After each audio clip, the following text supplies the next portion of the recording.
स्वागत है आपके यूट्यूब चैनल जेक वाला में। चलिए, जो आप लोग का क्लास 10 का वीकली टेस्ट होने वाला है 7 दिसंबर का, उसका ओरिजिनल क्वेश्चन देखने वाले हैं। ठीक है, साथ ही में उसका आंसर भी देखेंगे, ऑब्जेक्टिव प्लस सब्जेक्टिव दोनों का। इसलिए वीडियो के अंत तक बने रहिएगा और वीडियो को ज़्यादा से ज़्यादा शेयर करिए।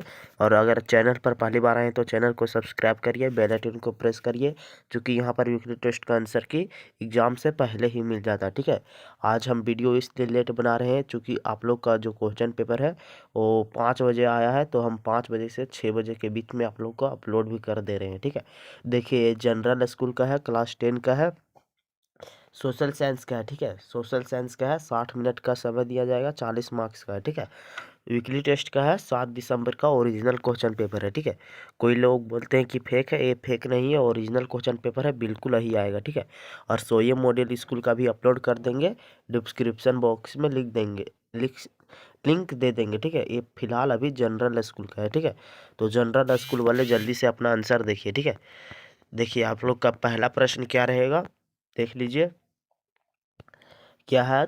सेक्शन ए में क्या रहेगा, 2 × 10 मतलब 20 मार्क्स का रहेगा। ठीक है, ऑब्जेक्टिव क्वेश्चन रहेगा। तो देखिए क्या है पहला प्रश्न आप लोगों का, औद्योगिकीकरण की शुरुआत किस देश से हुई थी। ठीक है, क्या पूछा है, औद्योगिकीकरण की शुरुआत किस देश से हुई थी। आप लोग का ऑप्शन क्या है, भारत, और बी क्या है, इंग्लैंड, सी क्या है, चीन, डी क्या है, अमेरिका। तो जो औद्योगिकरण का शुरुआत किस देश से हुआ था, तो ऑप्शन नंबर बी, इंग्लैंड से हुआ था। ठीक है, पहला का बी होगा। आप लोग कॉपी कलम निकाल कर आंसर लिखते चलिए और वीडियो को रोक रोक कर आंसर लिखते चलिए। अभी आप लोग का काफ़ी ज़्यादा समय बचा हुआ है। ठीक है, और जाके एग्जाम में लिख के आ जाइए, आप लोग का 40 में 40 मार्क्स आ जाएगा। ठीक है, आप लोग कमेंट करिएगा आप लोग कि कौन कौन जिला से देख रहे हैं। ठीक है, झारखंड के किस जिला से देख रहे हैं, आप लोग कमेंट करिए फटाफट, अभी ही कमेंट कर दीजिए। चलिए, दूसरा प्रश्न आप लोगों का क्या है, देख लीजिए, सूती कपड़ा मिल की रूपरेखा किसने तैयार किया था। ठीक है, तो पहला ऑप्शन क्या है, हरग्रीव्ज, ऑप्शन बी क्या है, रिचर्ड आर्कराइट, सी क्या है, जेम्स वाटर, डी क्या है, न्यू कोमेन। ठीक है, तो किसने किया था सूती कपड़ा का मिल का रूपरेखा, तो किसने किया था, तो रिचर्ड आर्कराइट। ठीक है, रिचर्ड आर्कराइट। ठीक है, चलिए हम यहाँ पर कुछ समय देते जाएंगे, आप लोग जल्दी से आंसर लिखते चलिए। ठीक है, चलिए 10 तक गिनती गिनेंगे, नहीं तो 3 तक, 1 2 3। आई होप कि आप लोग आंसर लिख लिए होंगे। ठीक है, चलिए आप लोग लिखते जाइए कॉपी में जल्दी जल्दी। चलिए देखिए आप लोग का तीसरा प्रश्न क्या है, भारत का पहला लौह एवं इस्पात संयंत्र किस शहर में खोला गया। ठीक है, ऑप्शन ए क्या है, कलकत्ता, ऑप्शन बी क्या है, झांसी, ऑप्शन सी क्या है, जमशेदपुर, ऑप्शन डी है राउरकेला। तो देखिए, कलकत्ता क्या है, पश्चिम बंगाल में है, झांसी क्या है, यूपी में है, जमशेदपुर झारखंड में है, और राउरकेला कहाँ है, आप लोग कमेंट करिए। ठीक है, इसका जो आंसर होगा वो ऑप्शन नंबर सी होगा। ठीक है, ऑप्शन नंबर सी में क्या है, जमशेदपुर। ठीक है, तो जमशेदपुर इसका सही आंसर होगा। चलिए देखिए आप लोग का 4 नंबर प्रश्न क्या है, नए युग का प्रतीक किसे माना गया था। ठीक है, मतलब नए युग का प्रतीक किसे माना गया था। ठीक है, ये प्रश्न है, मतलब किस किस खनिज को माना गया था। तो ऑप्शन ए क्या है, लौह अयस्क, ऑप्शन बी है कपास, ऑप्शन सी है कोयला, ऑप्शन डी है सोना।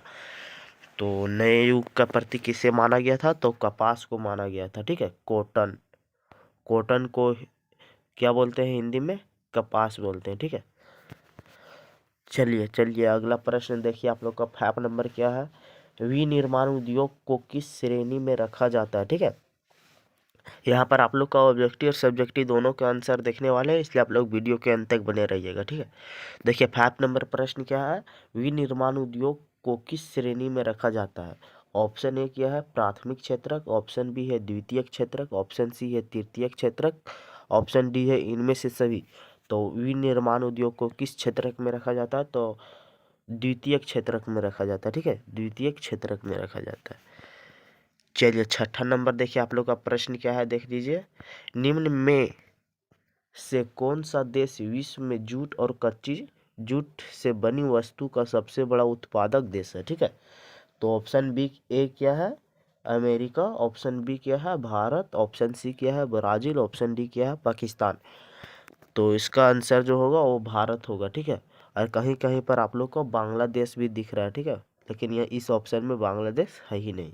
तो इसका आंसर जो होगा ऑप्शन नंबर बी होगा, ठीक है, भारत ही सही होगा। चलिए अब देखिए शांतवा नंबर आप लोग का प्रश्न आ गया है।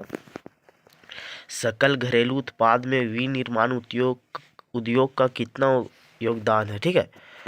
सकल घरेलू उत्पाद में विनिर्माण उद्योग का कितना योगदान है, ठीक है। ग्रोस डेवलपमेंट प्रोडक्ट, ठीक है। सकल घरेलू उत्पाद को इंग्लिश में क्या बोलते हैं, GDP, GDP, gross development product, ठीक है, में विनिर्माण उद्योग का कितना योगदान है, ठीक है। ऑप्शन ए क्या है 27%, ऑप्शन बी है 37%, ऑप्शन सी है 17%, ऑप्शन डी है 0.7%। तो इसका राइट आंसर क्या होगा, तो देखिए इसका राइट आंसर क्या होगा, ऑप्शन नंबर सी होगा, ठीक है, 17%। चलिए अगला प्रश्न है, देखिए 8 नंबर आप लोग का क्या है, ठीक है। चलिए 8 नंबर प्रश्न क्या है, देखिए इनमें से कौन सी कृषि आधारित उद्योग नहीं है, मतलब कृषि से संबंधित उद्योग नहीं है। इनमें से कौन, जो नीचे दिया गया है उनमें से कौन है जो कृषि मतलब खेती से संबंधित आधारित उद्योग नहीं है, ठीक है। ऑप्शन ए क्या है रबर, ऑप्शन बी है लौह इस्पात उद्योग, ऑप्शन सी है जूट, ऑप्शन डी है चीनी। तो देखिए चीनी तो खेती से होता है, मतलब गन्ना से बनता है, जूट भी खेती से होता है और रबर भी खेती से होता है। तो इसका राइट आंसर क्या होगा, ऑप्शन नंबर बी होगा, ठीक है, लौह इस्पात उद्योग यही इसका सही आंसर होगा, ठीक है। इसका आंसर ऑप्शन नंबर बी सही होगा। चलिए अगला प्रश्न देखिए 9 नंबर क्या है,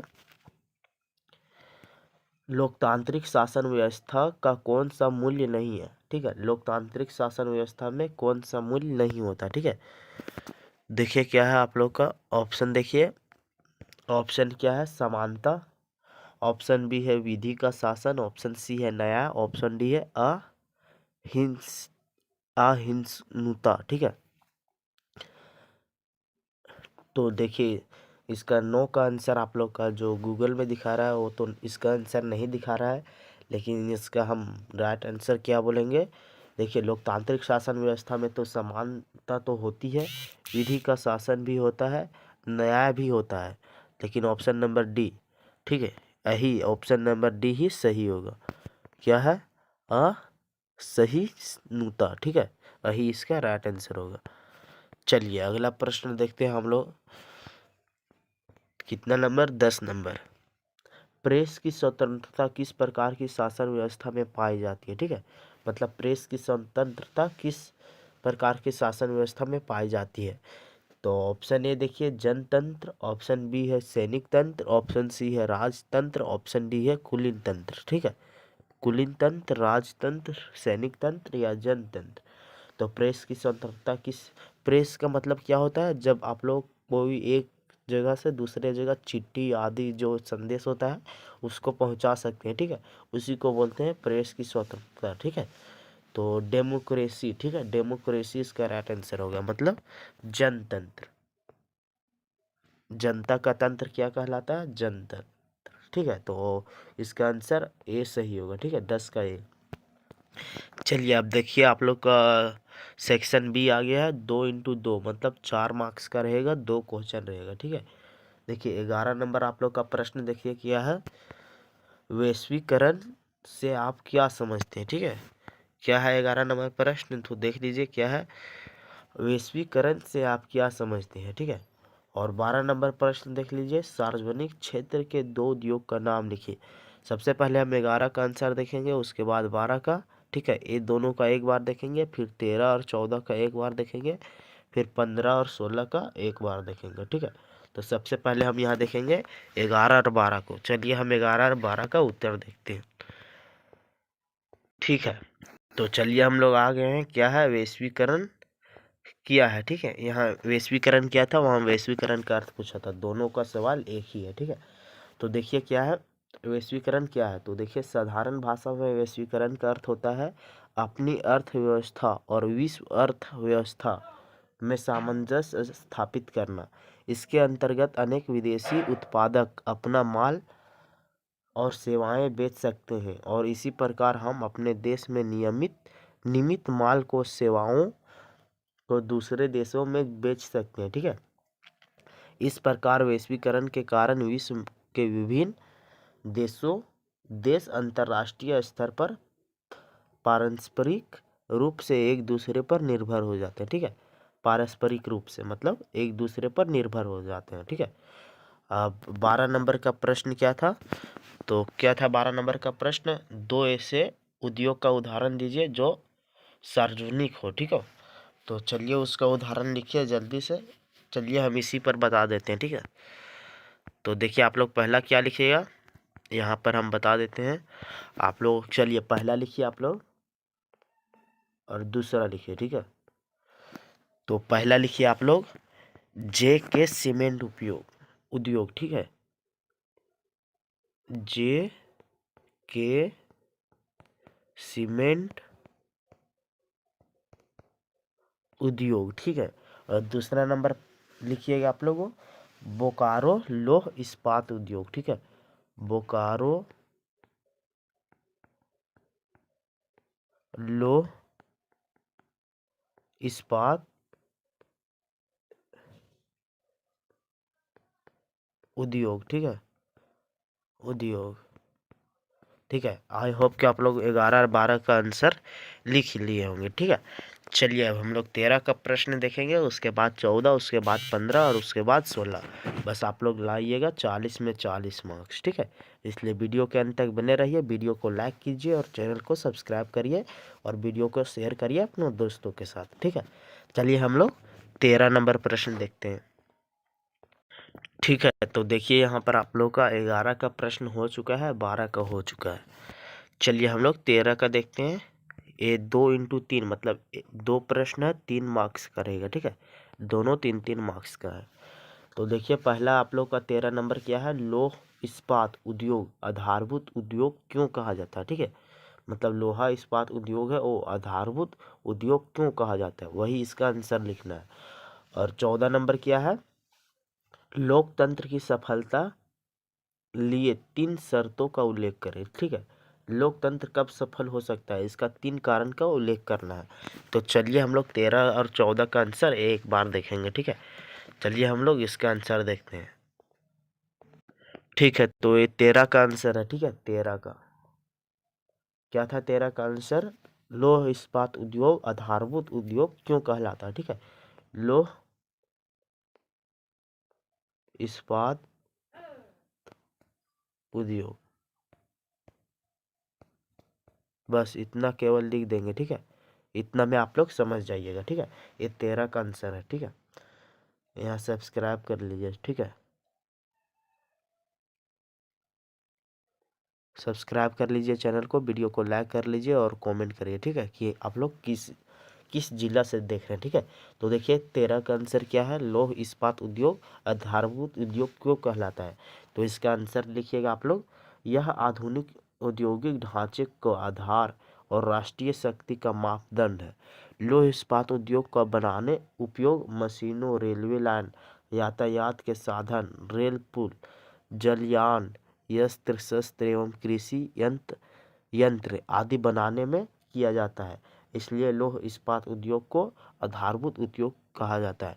नहीं तो अगर आप लोग अपने शब्दों में लिखिएगा तो लिखिएगा कि लौह इस्पात उद्योग को आधारभूत उद्योग इसलिए कहते हैं क्योंकि हमारे आसपास जितने भी संसाधन है, लौह के संसाधन है, जैसे हो गया आप लोग का दरवाज़ा हो गया, ठीक है, खिड़की हो गया या चापाकल हो गया, या फिर आप लोग का जितना भी साइकिल हो गया, मोटरसाइकिल हो गया, जितना भी आप लोग का जो होता है वो सभी लोहा से बना है। इसलिए हम इसलिए लौह इस्पात उद्योग को आधारभूत उद्योग इसलिए बोलते हैं। ठीक है। तो 13 का आंसर यही लिखिएगा। चलिए अब हम लोग 14 का आंसर देखते हैं। 14 का क्वेश्चन आप लोग का क्या था कि लोकतंत्र को स्वतंत्र करने के कितने, तो 3 कारण पूछे थे। ठीक है। ठीक है। तो 3 कारण पूछा था। तो देखिए क्या है आप लोग का लोगों का स्वेच्छा से हर नियमों को बिना किसी दबाव या डरे अपना कर्तव्य समझकर पालन करना। ठीक है, पहला पॉइंट ये लिखिएगा। दूसरा पॉइंट क्या लिखिएगा, तो शिक्षा मूलभूत आधार सिर्फ नौकरी ना होकर एक अच्छे नागरिक के गुणों को सबसे अवगत कराना। ठीक है, और तीसरा पॉइंट क्या लिखिएगा, नेताओं के चयन प्रक्रिया और उनको कार्यों का अवलोकन। और चौथा पॉइंट क्या लिखिएगा, आम जनता का जागरूक होना। ठीक है, मतलब सभी जनता जागरूक होंगे। चलिए अब हम लोग 13 और 14 का आंसर देख चुके हैं, अब हम लोग चलिए 15 और 16 का आंसर देखेंगे। ठीक है, तो देखिए आप लोग का 13 का आंसर हो चुका है, 14 का आंसर हो चुका है। चलिए अब हम लोग 15 का आंसर देखेंगे, उसके बाद 16 का, उसके बाद आप लोग को वीडियो समाप्त हो जाएगा। तो इसलिए अंत तक बने रहिएगा। तो चलिए 15 नंबर प्रश्न क्या है, भारत में मशीनों का आने से पहले अंतर्राष्ट्रीय बाजार में भारतीय उद्योगों की क्या स्थिति थी। ठीक है, और देखिए 16 नंबर प्रश्न क्या है, राजनीतिक दलों के कार्यों का वर्णन करें। ठीक है, मतलब राजनीतिक दलों का क्या क्या कार्य होता है। चलिए हम लोग 15 और 16 का उत्तर देखते हैं। ठीक है, तो चलिए यहाँ देख लीजिए 15 नंबर का प्रश्न आप लोग का क्या था कि मशीनी उद्योग के आने से पहले भारत के उद्योगों में की क्या स्थिति थी। ठीक है, तो देखिए क्या स्थिति थी, तो भारत उद्योगों के पहले भारत से रेशम और सूती माल अंतर्राष्ट्रीय वस्त्र बाजार पर हावी था। मोटे कपास का उत्पादन कई देशों में होता था, लेकिन महीन किस्में अक्सर भारत से आती थी। आर्मेनिया और फारसी व्यापारी पंजाब से मतलब खरीद कर सामान अफगानिस्तान, पूर्वी फारस और मध्य एशिया ले जाते थे। ठीक है, ये थी भारत का स्थिति। चलिए हम लोग 16 का आंसर देखते हैं। ठीक है, अब चलिए देखिए 16 का प्रश्न क्या था, तो राजनीतिक दलों का प्रमुख कार्य क्या है। ठीक है, तो देखिए इसका प्रमुख कार्य क्या है, चलिए इसका पढ़ते हैं हम लोग जल्दी जल्दी। ठीक है, क्या है, अधिक संकीर्ण रूप से कहें तो शासन में पद प्राप्त करना तथा सरकारी पद का उपयोग करना राजनीति है। ठीक है, राजनीति में बहुत से रास्ते अपनाए जाते हैं, जैसे राजनीतिक विचारों को आगे बढ़ाना, विधि बढ़ाना, विरोधियों के विरुद्ध युद्ध आदि शक्तियों का प्रयोग करना। ठीक है, अगर इसका आंसर पूरा चाहिए तो आप लोग हमारा टेलीग्राम और व्हाट्सएप चैनल को ज्वाइन कर लीजिए। ठीक है, इसमें आधा अधूरा आंसर मिल जाता है, चूँकि आप लोग को वीडियो जल्दी बनाना रहता है, इसलिए हम जल्दी के चक्कर में आप लोग का पूरा आंसर नहीं दे पाते हैं, उसके लिए क्षमा करिएगा। बट आप लोग टेलीग्राम और व्हाट्सएप चैनल ज्वाइन कर लीजिए, वहाँ पर हम इसको फ़ोटो खींच के भेज देंगे। ठीक है, कि राजनीतिक दलों का प्रमुख कार्य क्या है। 5 नंबर का प्रश्न है, जल्दी आप लोग टेलीग्राम और व्हाट्सएप चैनल ज्वाइन कर लीजिए, टेलीग्राम बॉक्स में लिंक दिया हुआ है। ठीक है, चलिए वीडियो कैसा लगा, ठीक है, वीडियो कैसा लगा आप लोग को कमेंट करिएगा। इसी प्रकार आप लोग चाहते हैं कि वीकली टेस्ट का आंसर की सबसे पहले आप लोग को मिल जाए तो आप लोग चैनल को सब्सक्राइब करिए, बेल आइकन को प्रेस कर लीजिए। ठीक है, और वीडियो को ज़्यादा से ज़्यादा शेयर करिए और कमेंट करना आप लोग ना भूलिए कि आप लोग किस ज़िला से देख रहे हैं, तो कि हमको भी पता चले कि आप लोग किस किस ज़िला से देख रहे हैं, और अपना नाम भी कॉमेंट करिएगा। ठीक है, और इसी प्रकार आप लोग चाहते हैं कि अगला टेस्ट का भी आप लोग का आंसर की अपलोड हो जाए, मतलब एग्ज़ाम से पहले, तो आप लोग लिखिए नेक्स्ट वीकली टेस्ट का आंसर चाहिए। ठीक है, नेक्स्ट वीकली टेस्ट का आंसर चाहिए। ठीक है, तो आप लोग का आंसर की मिल जाएगा। ठीक है, आप लोग लिखिए कि नेक्स्ट वीकली टेस्ट का आंसर की चाहिए, तो आप लोग का आंसर की मिल जाएगा। और हम बोल रहे हैं वीडियो को ज़्यादा से ज़्यादा शेयर करिए। ठीक है, वीडियो कैसा लगा आप लोग कमेंट करिएगा, और मिलते हैं अगले वीडियो में, तब तक के लिए बाय, जय हिंद, जय झारखंड, जोहार झारखंड।